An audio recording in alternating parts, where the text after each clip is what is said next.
What a glorious ending. Yes, the match ended with Argentina win. But Cabo Verde. അവർ തോറ്റത് കളിയിൽ മാത്രമാണ്, football പ്രേമികളുടെ മനസ്സിലല്ല. ലോക ചാമ്പ്യന്മാരും ചരിത്രത്തിലാദ്യമായി ലോകവേദിയിലേക്ക് പന്തുരുട്ടാൻ വന്നവരും തമ്മിലുള്ള പോരാട്ടം. അർജന്റീനയും ക്യാബോ വെർഡയും തമ്മിലുള്ള മാച്ച് അല്ല, ലയണൽ മെസ്സിയും ബൊസീനിയയും തമ്മിലുള്ള പോരാട്ടം. ലോക കായിക പ്രേമികൾ ഇങ്ങനെയൊരു ത്രില്ലർ സ്വപ്നത്തിൽ പോലും പ്രതീക്ഷിച്ചിട്ടുണ്ടാവില്ല. അർജന്റീന ജയിക്കുമെന്ന് തന്നെയായിരുന്നു ഫുട്ബോൾ ലോകം കരുതിയതെങ്കിലും ഒരു കുഞ്ഞൻ രാജ്യത്തിനു മുന്നിൽ അവർ വിയർത്ത് കുളിച്ചു നേടിയ ഈ വിജയം ഫുട്ബോൾ ചരിത്രത്തിൽ തന്നെ ഏറ്റവും വലിയ ക്ലാസിക് മാച്ചുകളിൽ ഒന്നായി മാറിയിരിക്കുകയാണ്. ജയിച്ചത് അർജന്റീനയാണെങ്കിലും ഇന്നിന്റെ ഭംഗി ക്യാബോ വെർഡയ്ക്കുള്ളതാണ്. ചെറുത്തുനിൽപ്പിന്റെയും വിപ്ലവത്തിന്റെയും പുതിയൊരു ഫുട്ബോൾ പാഠം കായിക ലോകത്തിന് കാണിച്ചു നൽകിയാണ് അവർ കളം വിടുന്നത്. തോറ്റെങ്കിലും ഈ ലോകകപ്പിൽ അവരെടുത്ത ഓരോ ചുവടും ചരിത്രത്തിലേക്കുള്ളതായിരുന്നു. വെറുതെ പന്ത് തട്ടാൻ വന്നവരല്ലെന്ന് തെളിയിച്ചാണ് അവർ മടങ്ങുന്നത്. കളിയിലേക്ക് വന്നാൽ സ്വാഭാവികമായും അർജന്റീനയുടെ നീലപ്പട തുടരെ ആക്രമണങ്ങൾ പെയ്ച്ചപ്പോൾ പന്ത് സ്വന്തം വല തൊടിയിക്കില്ലെന്ന കഠിന തീരുമാനത്തിൽ കേപ്പ് വെർദെയുടെ പ്രതിരോധം പാറ പോലെ ഉറച്ചു നിന്നു.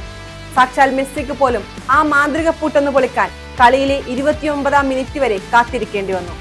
മെസ്സിയുടെ ആ ഗോളോടെ ആദ്യ പകുതി അർജന്റീന 1-0 സ്വന്തമാക്കി. എന്നാൽ രണ്ടാം പകുതിയിൽ കണ്ടത് കളി മൈതാനമല്ല, ഒരു യുദ്ധക്കളമായിരുന്നു. 59-ാം മിനിറ്റിൽ കളിയിലെ വിസ്മയമായി കേപ്പ് വെർദെ തീയായി പടർന്നു. ഡോർട്ടയുടെ ആ ഒരു ഷോട്ട് എമിലിയാനോ മാർട്ടിനസിനെയും മറികടന്ന് അർജന്റീനൻ വല കുലുക്കിയപ്പോൾ അർജന്റീനിയൻ ക്യാമ്പ് ഒരു നിമിഷം സ്തബ്ധമായി പോയി. കളി ഒടുവിൽ എക്സ്ട്രാ ടൈമിലേക്ക്. അവിടെ 93-ാം മിനിറ്റിൽ മാർട്ടിനസിലൂടെ അർജന്റീന വീണ്ടും ആശ്വാസ ഗോൾ കണ്ടെത്തിയെങ്കിലും കേപ്പ് വെർദെ തോറ്റുകൊടുക്കാൻ തയ്യാറല്ലായിരുന്നു. നഷ്ടപ്പെടാൻ ഒന്നുമില്ലാത്തവന് നേടിയെടുക്കാൻ ഒരു ലോകമുണ്ടെന്ന് ഉറച്ച ബോധ്യത്തോടെ 103-ാം മിനിറ്റിൽ ബോക്സിന് തൊട്ടരികിൽ നിന്ന് ലാപ്പസ് കാബ്രോൾ ഒരു മാന്ത്രിക കർവിംഗ് ഷോട്ട് തൊടുത്തു. അർജന്റീനൻ ആരാധകരുടെ ഹൃദയമിടിപ്പ് നിലച്ചുപോയ ആ മനോഹരമായ ഗോളിലൂടെ കളി വീണ്ടും സമനിലയിലായി.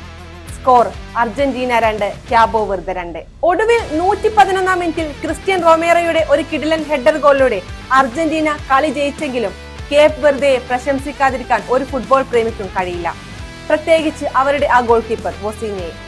മരിച്ചു കളിക്കാൻ ഒരു 40-കാരൻ ഗോൾ പോസ്റ്റിന് മുന്നിൽ തുനിഞ്ഞിറങ്ങിയാൽ സാക്ഷാൽ മെസ്സി വരെ പതറിപ്പോകുമെന്ന് അയാൾ തെളിയിച്ചു.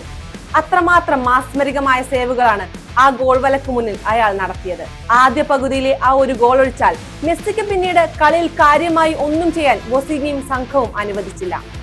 എണ്ണം പറഞ്ഞ എത്രയോ ഫ്രീ കിക്കുകളും കോർണറുകളുമാണ് ആ കൈകളിൽ ഒടുങ്ങിയത്.